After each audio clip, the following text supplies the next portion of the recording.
At exactly 3:17 a.m., my kitchen camera turned on by itself. At first, I thought it was a glitch, until the man in the footage looked directly into the lens.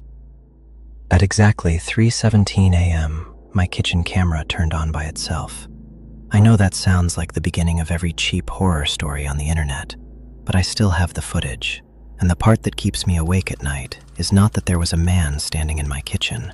It is that when I zoomed in, he was already looking directly at the camera, like he knew I was watching. My name is Daniel Carter. I live alone in a small house outside Columbus, Ohio. Nothing special. 1 floor, 2 bedrooms, a basement I almost never use, and a backyard that faces a line of trees. I installed security cameras after someone stole a package from my porch. That was it. No ghosts, no stalkers, no strange neighbors. Just a normal house in a quiet neighborhood where people wave from their driveways and pretend they know each other. The cameras were basic, one at the front door, one facing the backyard, and one inside the kitchen, pointed toward the back entrance. I only installed the kitchen camera because the back door lock was old. I never imagined it would be the one that changed my life. The first alert came on a Tuesday night, 3:17 a.m. My phone buzzed on the nightstand. Motion detected. Kitchen. I opened my eyes, annoyed more than scared. At first, I thought maybe a bug had crawled across the lens. That happens sometimes, so I opened the app. The kitchen was dark. The refrigerator light was off. The back door was closed. Nothing moved. I watched for maybe 10 seconds, then closed the app and went back to sleep. But the next morning, I checked the recorded clip. It was 11 seconds long. For the first 6 seconds, nothing happened. Then, near the edge of the frame, something shifted. Not a bug, not a shadow, a shoulder. Someone had been standing just outside the camera's view. I told myself it was impossible. The doors were locked. The windows were locked. I checked everything. No broken glass, no muddy footprints, no missing food, no open cabinets, nothing. I even checked the camera settings, thinking maybe the app had mixed up footage from another user. But it was my kitchen, my table, my coffee mug by the sink, my jacket hanging on the chair.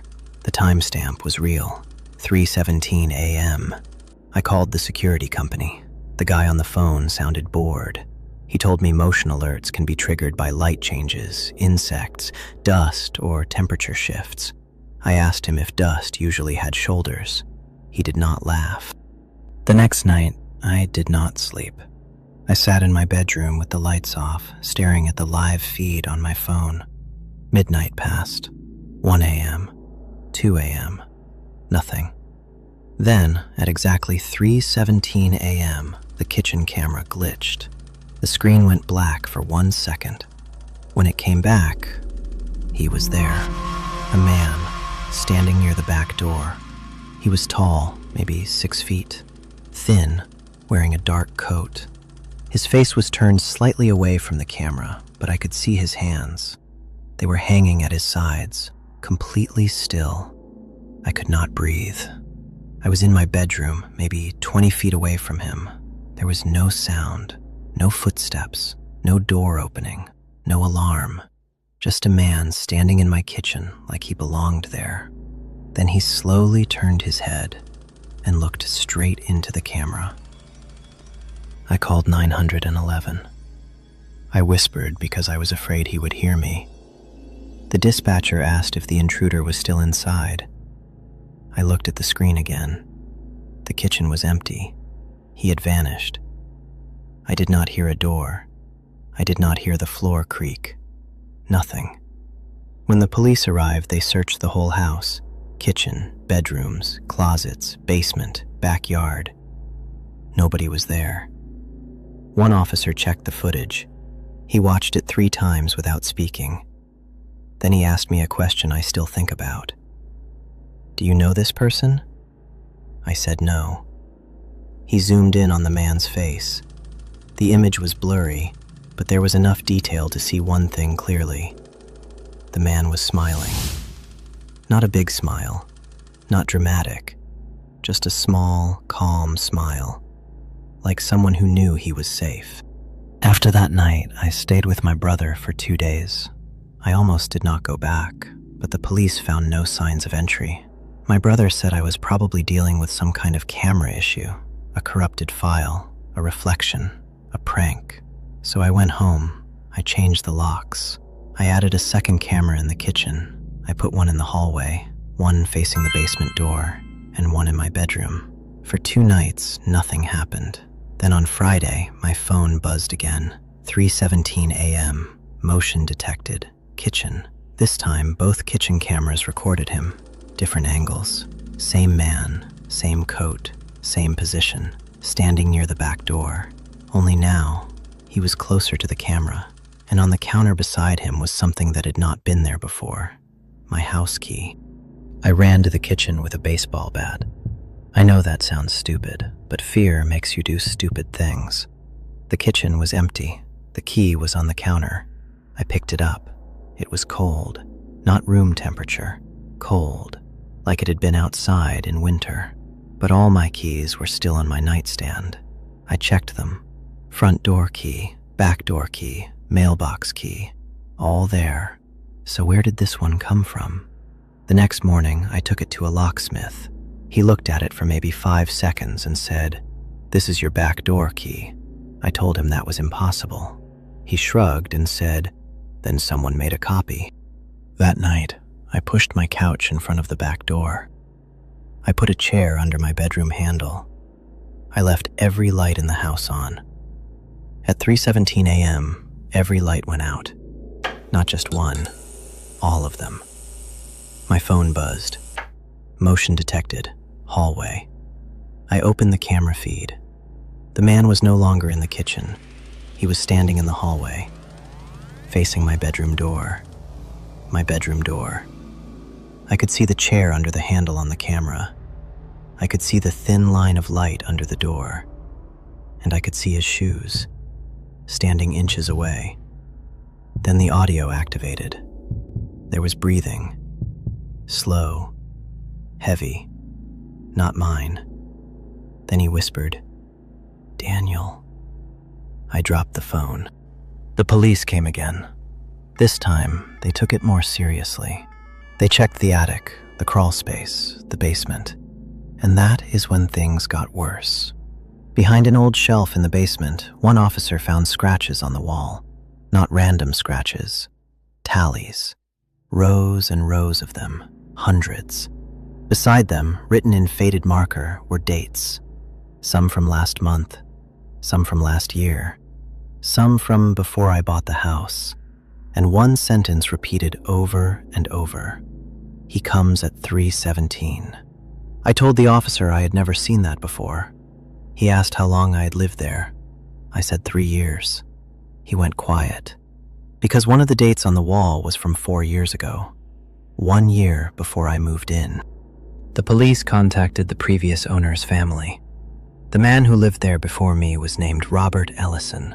He had moved out suddenly, at least that was what the real estate records said. But his daughter told police something different. Robert had not moved out. He disappeared. One night he called his daughter at 3:22 a.m. He was crying. He kept saying someone was inside the house, someone who came every night, someone who knew his name. By the time police arrived, Robert was gone. The doors were locked from the inside. His phone was on the kitchen table, and the only thing missing was the kitchen camera. I did not stay in that house after that. I packed a bag and left before sunset. But my cameras stayed online. I wanted proof. I wanted one final clip. That night, from my brother's couch, I watched the feed. 3:16 a.m. Nothing. 3:17 a.m. The kitchen camera turned on. The man appeared. Same coat, same smile. But this time, he was not alone. Behind him stood another figure, an older man, pale, confused, terrified. I knew his face because the police had shown me a picture. It was Robert Ellison, the previous owner, the missing man. He was standing behind the stranger, crying silently. Then the man in the coat looked into the camera and said, "You left too early." I sold the house 6 months later. At least, I tried to. The first buyer walked away after the inspection. The second said she felt watched during the showing. The third buyer signed everything without asking many questions. A young couple, newly married, excited. They told me they loved the kitchen. I remember standing there with them, looking at the exact spot where the man used to appear every night at 3:17. I wanted to warn them. I really did. But what was I supposed to say? That a stranger appears in the kitchen every night? That the previous owner disappeared inside the house? That something in those walls knows your name? So I said nothing.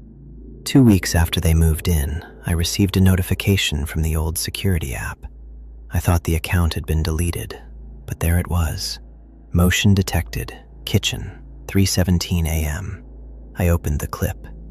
The kitchen looked different now. New curtains, new table, new lights.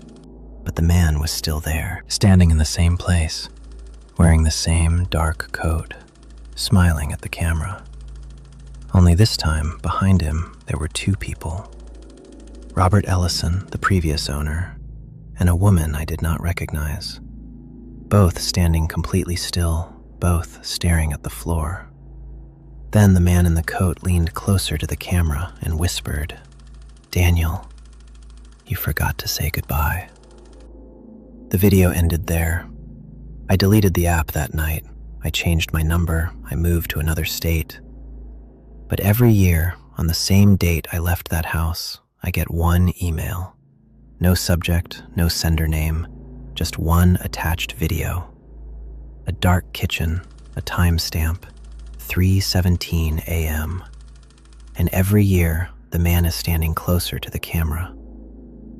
So tell me, if you knew what was inside that house, would you warn the new owners?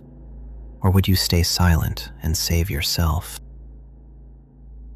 Subscribe for more Nightfall cases.